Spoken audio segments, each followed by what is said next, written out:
Doctor Tariq سلیم صاحب امیر جماعت اسلامی پنجاب اور اس مجلس میں شریک انتہائی قابل احترام میرے پیارے بھائیوں اور دوستوں،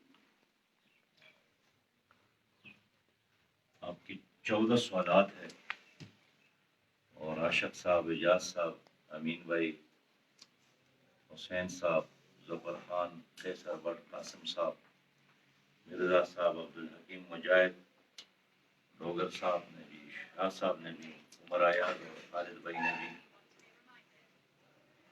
سوالات کیے ہیں، اور یہ تمام سوالات جو ہے یہ بہت ہی عام ہیں، اس کا جواب ڈھونڈنا چاہیے۔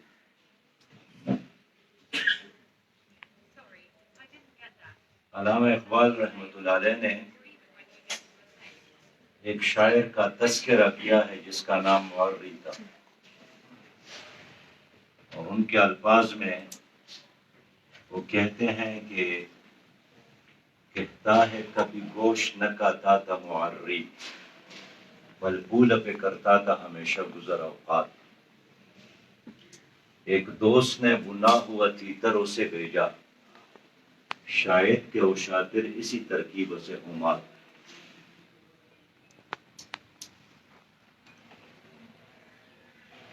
تو اس نے جب دیکھا تیتر کو تو شاعر نے تیتر سے بات کی کہ اے مرغا کے بیچارہ ذرا یہ تو بتا تو، تیرا وہ گناہ کیا ہے یہ ہے جس کے مکافات۔ افسوس صد افسوس کی شاہی نہ بنا تو، دیکھے نہ تیرے آنکھوں نے فطرت کے اشارات۔ تقدیر کے قاضی کا پرواہ ازل سے ہے جرم ضعیفی کی سزا۔ تو یہ دنیا کا نظام ہے کہ جو کمزور ہوتا ہے وہ بڑوں کا خوراک بن جاتا ہے۔ سمندر میں بھی یہی قانون ہے اور خشکی میں بھی یہی قانون ہے۔ تو اسلام آیا اس لیے ہے کہ مظلوم کو ظالم سے نجات دلا دے، اور ظلم کے ہر شکل کے ہم خلاف ہیں۔ نبی مہربان نے فرمایا ہے کہ من مشى مع ظالم ليقويه وهو يعلم انه ظالم فقد خرج من الاسلام۔ جو ظالم کا ساتھ دیتا ہے یا ظالم کے ساتھ چلتا ہے، ليقويه تاکہ یہ اور مضبوط ہو جائے، اور یہ آدمی جانتا بھی ہو کہ یہ آدمی ظالم ہے پھر بھی ساتھ دیتا ہے، نبی مہربان نے فرمایا کہ یہ میرا نہیں ہے، اس کا اسلام کے ساتھ کوئی تعلق نہیں ہے۔ اس لیے ظلم کرنا بھی ناجائز ہے اور ظلم برداشت کرنا بھی ناجائز ہے۔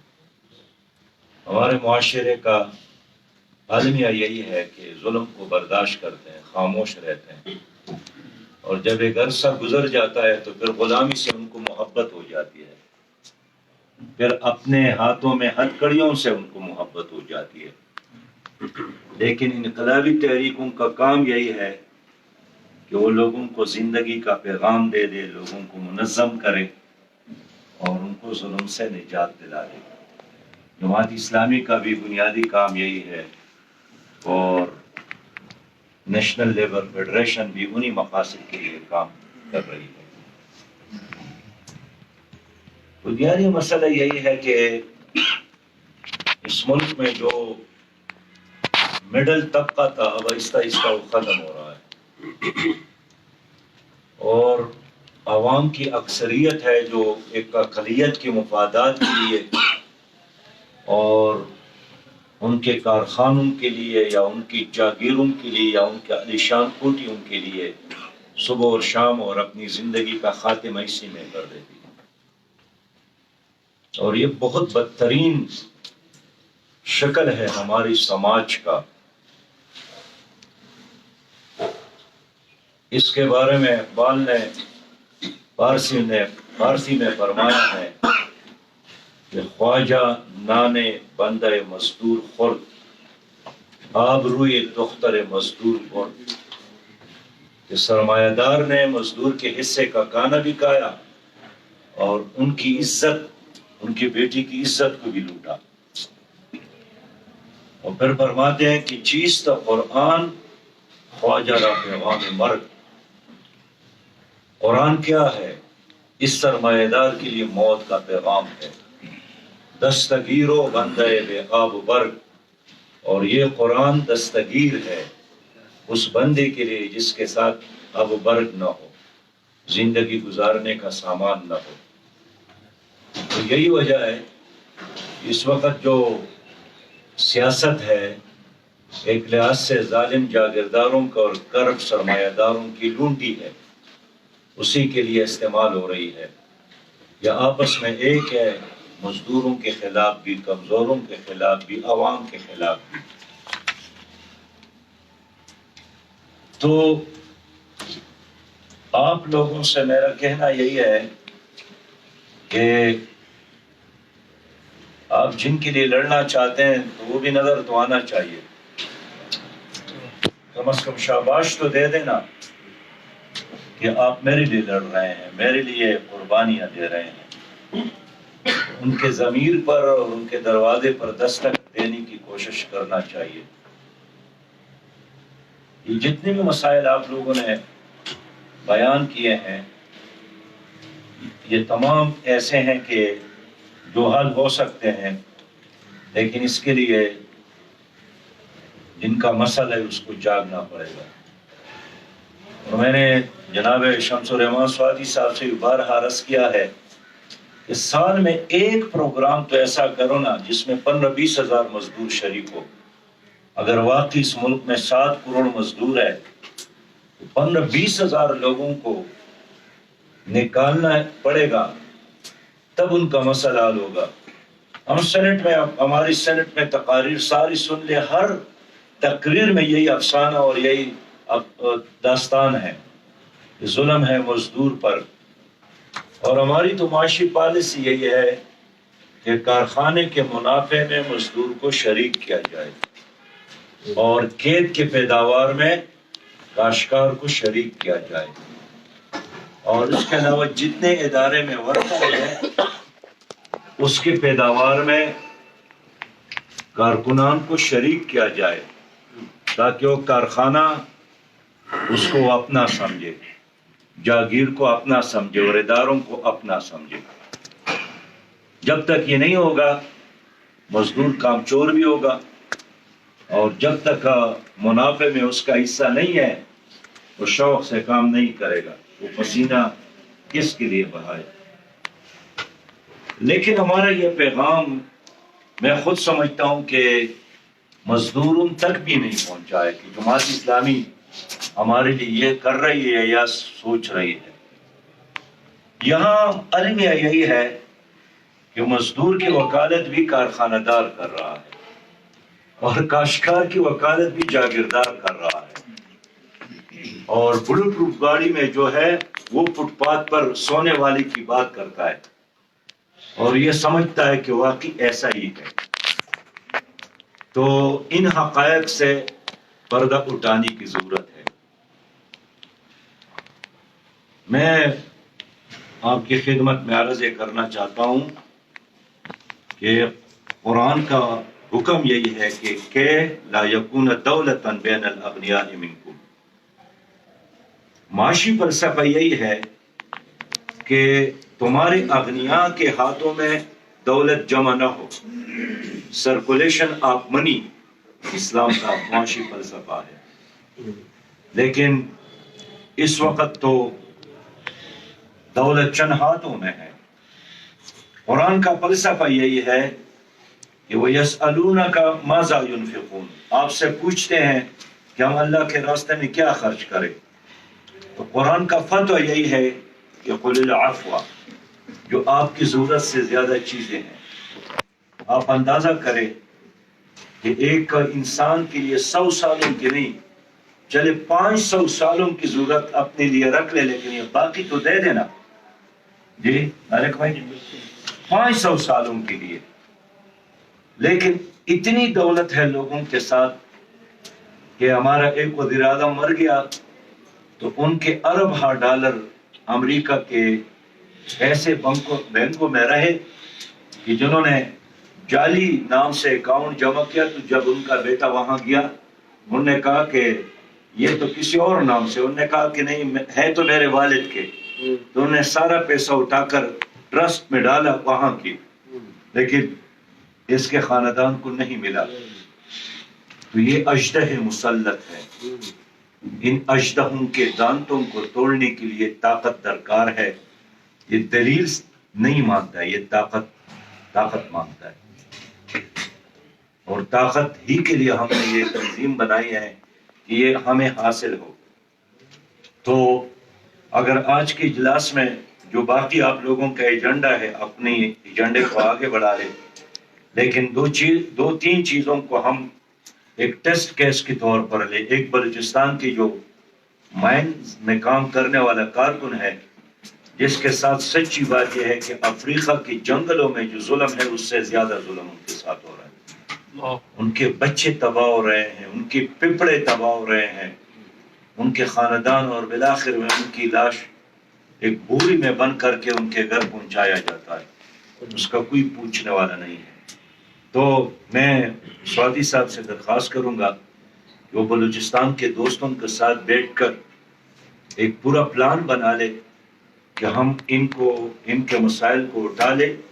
میں خود آپ کے ساتھ جانے کے لیے کوئٹہ میں، ترکی، باقی بھی جہاں آپ چاہے جانے کے لیے تیار ہوں، 3 دن ہفتہ دینے کے لیے تیار ہوں۔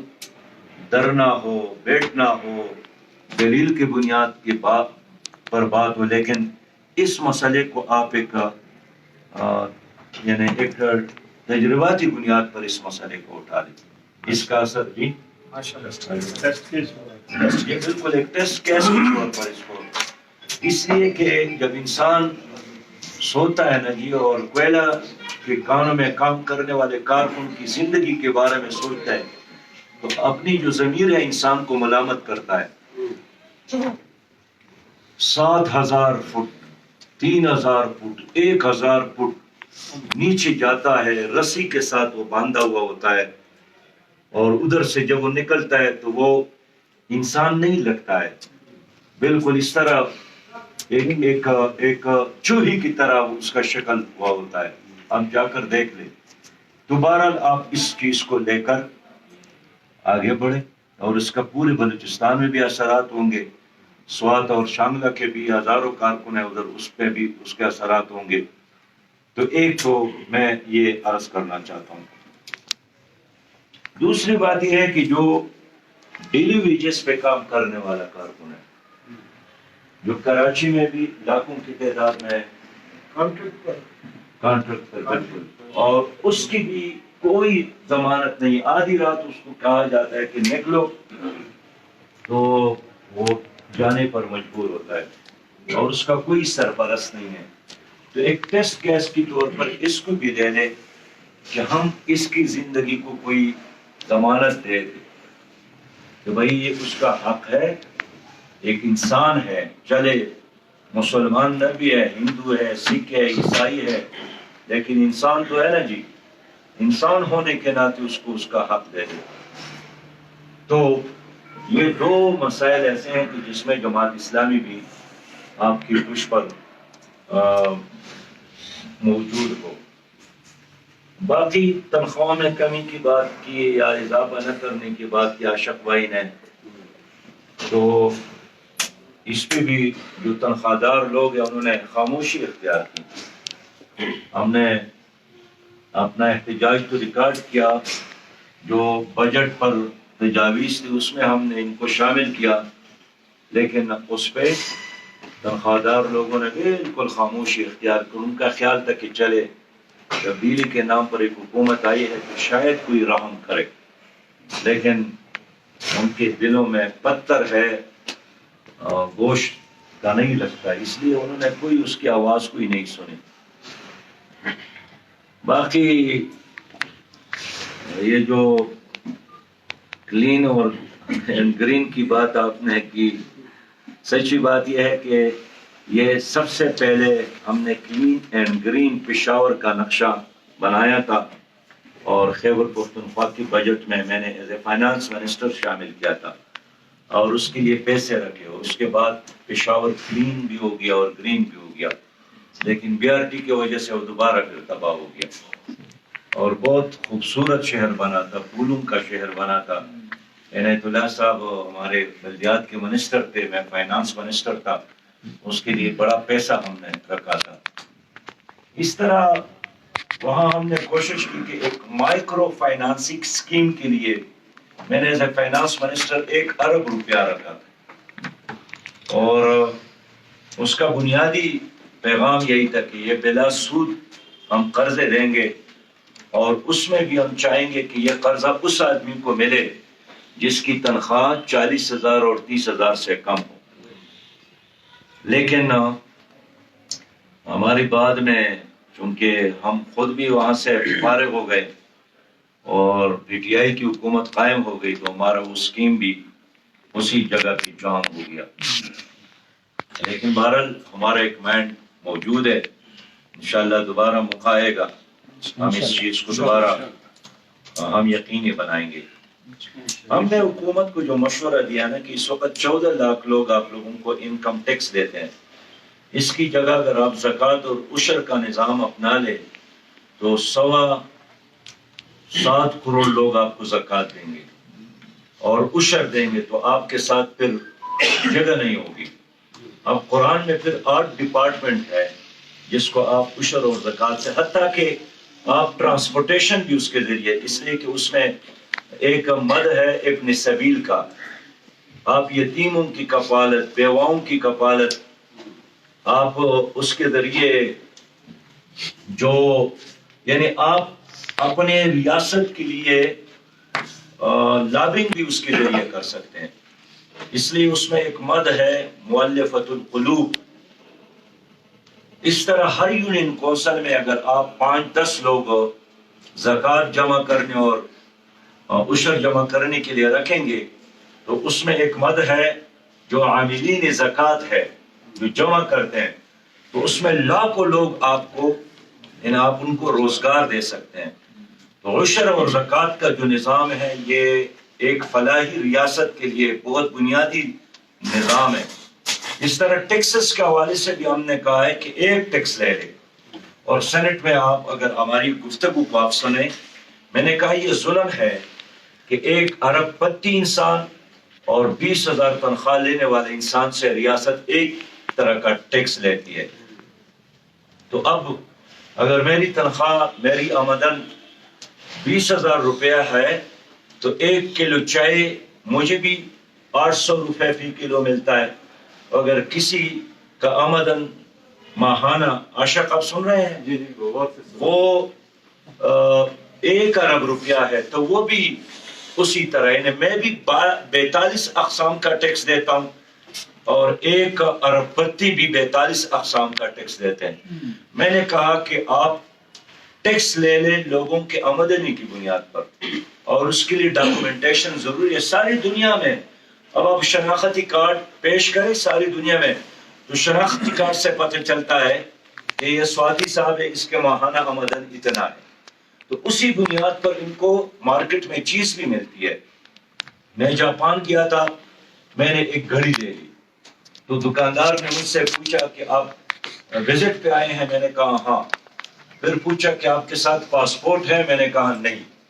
تو انہوں نے کہا کہ اس وقت میں آپ کو یہ گھڑی اتنی قیمت پر دیتا ہوں، اگر کل آپ نے پاسپورٹ لایا تو میں اتنا پیسہ آپ کو واپس کروں گا، یہ آپ کا حق بنتا ہے۔ تو کل میں نے پاسپورٹ ان کو دکھایا تو انہوں نے مجھے ایک اماؤنٹ واپس کر دی۔ تو آج کل ایسا نظام نہیں ہے کہ پتہ نہیں چلتا ہے کہ جناب میری آمدن کتنی اور آپ کی آمدن کتنی ہے، یہ ڈاکومنٹیشن ممکن ہے۔ تو میں نے یہی تجویز دی کہ آپ آمدنی کی بنیاد پر لوگوں سے ٹیکس لے لیں، زیادہ ہو تو زیادہ لے لے، کم ہو تو کم لے لے، اور اگر آپ نے یہ کام کر لیا تو کوئی آدمی ٹیکس نہیں چھپائے گا اور سب لوگ آپ کو اتنا پیسے دیں گے کہ آپ کے ساتھ اس کے استعمال کے لیے جگہ نہیں ہوگی۔ تو بہرحال جماعت اسلامی کے ساتھ ایک مکمل معاشی ایجنڈا موجود ہے، مزدوروں کے لیے ایک ایجنڈا موجود ہے، لیکن اس کے لیے جماعت اسلامی آپ کی پش پہ بالکل موجود ہے۔ قیصر بٹ صاحب نے بتایا کہ ہمارے ساتھ کوئی تعاون نہیں کرتا ہے، جہاں جو امیر ضلع آپ کے ساتھ تعاون نہیں کرتا ہے اس کے بارے میں مجھے رپورٹ دے دے۔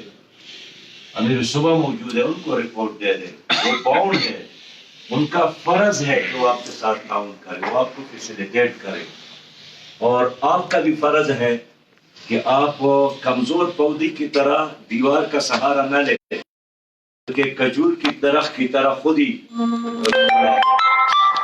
یہ جو ہمارے برادر تنظیمات ہے، اسلامی جمعیت طلبہ ہے، وہ یعنی خود ہی اس کا اپنا ایک نظام اتنا مستحکم ہے کہ اس کا تو اتنا بھی آمدنی نہیں ہے جتنا آپ کی ہے۔ وہ تنظیم کریے اور بہت ساری چیزوں پر وہ ہمارا اراول دستہ کی طرح موجود ہے۔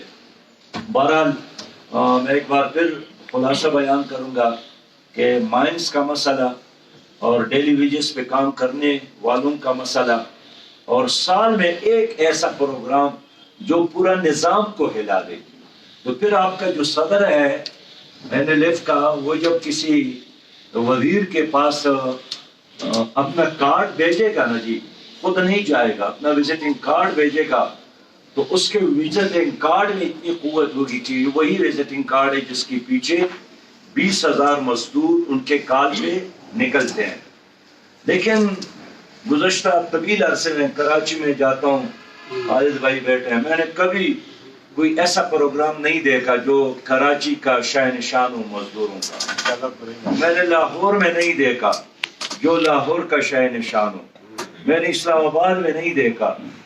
تو اس لیے جہاں ہم جاتے ہیں تو 1000 بار یہ سوچتے ہیں کہ جانا چاہیے، اس لیے کہ جہاں ہم جاتے ہیں وہاں 20 اور 25 ایجنسیاں موجود ہوتی ہیں، تو پھر ریکارڈ دیتے ہیں کہ مرکزی امیر بھی آیا تو وہاں 200-300 لوگ جمع تھے، تو ہم وہاں بہت زیادہ انقلاب کی بات کریں، لیکن لوگ پھر جانتے ہیں کہ 20-2200 لوگ جمع ہو جائے انقلاب نہیں ہوتا ہے۔ تو آپ ایک بار سال میں ایک پروگرام کریں۔ اب ولیسا نام تھا، بالکل اس نے ایک جلسہ کیا نا جی، لیکن میں طالب علم تھا، آج بھی پولینڈ میں تھا نا جی، تو آج بھی اس کے اس جلسے کی تصویر میری نظروں میں ہے۔ 1,00,000 لوگ اکٹھے کیے ہوں گے، 2,00,000 لوگ اکٹھے ہوں گے، تو میں طالب علم تھا، لیکن میرا ایک آئیڈیل بنا ہے کہ دیکھیے یہ ولیسا اسی کی طرح مزدوروں کو، اور پھر چلتے چلتے وہ پولینڈ کے صدر بھی بن گئے، اتنا انہوں نے مزدوروں کو منظم کیا۔ تو ایک کام کرے لیکن اس طرح کرے جو ماڈل بنے، نمونہ بنے اور لوگوں کے لیے حوصلے کا باعث بنے۔ یہ چھوٹے چھوٹے جو پاکٹ تنظیمیں بنے ہیں جو ہمیشہ کارخانہ دار کی مفاد کے لیے اور جاگیرداروں کی مفاد کے لیے کام کرتے ہیں، اگر آپ لوگوں نے ایک بار اس طرح پروگرام کیا یہ ختم ہو جائیں گے۔ جو بھی مزدور کے ساتھ محبت کرے گا وہ آپ کے پلیٹ فارم پر خود بخود آئے گا۔ جب آپ یہ نہیں کریں گے تو وہ بھی زندہ ہے، سانس لیتا ہے، اور آپ بھی زندہ ہے، سانس لیتا ہے۔ بہرحال آج کے آپ کی چہروں کو دیکھ کر پہلی بار مجھے اتفاق ہوا ہے کہ میں آپ کی پوری ٹیم کے ساتھ پاکستان بھر کے بھائیوں کے ساتھ میری ملاقات ہو گئی، تو آج کی اس مجلس نے تو مجھے بہت حوصلہ دیا، اور میں اب مجھے بہت خوشی ہوئی کہ اتنے باصلاحیت لوگ اور طاقتور لوگ موجود ہیں، لیکن اب اگر آپ لوگوں نے طاقت استعمال نہیں کیا تو یہ بھی خیانت ہے، امانت ہے، اس لیے کہ صلاحیت بھی اللہ تعالیٰ کی طرف سے ایک طاقت ہے، ایک امانت ہے۔ وآخر دعوانا الحمدللہ۔ قدم بڑھاؤ سراج صاحب، ہم تمہارے ساتھ ہیں، قدم بڑھاؤ سراج صاحب، ہم تمہارے ساتھ ہیں۔ مرد مومن مرد حق، سراج الحق سراج الحق، مرد مومن مرد حق، سراج الحق سراج الحق، مرد مومن مرد حق، سراج الحق سراج الحق، مزدوروں کی آواز، سراج الحق، مزدوروں کی آواز، سراج الحق، مظلوموں کی آواز، سراج الحق، غریبوں کی آواز، سراج الحق، مزدوروں کی آواز، سراج الحق، مزدوروں کی آواز، سراج الحق، کسانوں کی آواز، سراج الحق، کسانوں کی آواز، سراج الحق،